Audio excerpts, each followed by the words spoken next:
We would like to the goal and the vision of the cooperative is to help the manggagawa, our labor workers to be more sustainable in terms of living.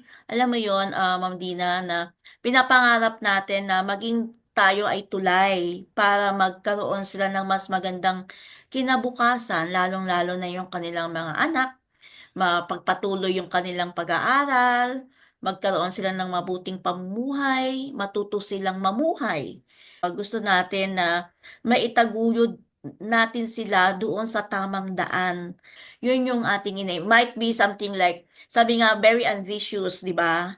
Pero sabi nga natin, walang hindi imposible pag ginusto natin, hinagad natin, at hiningi natin ng tulong ni God para matupad natin 'tong pangarap na 'to.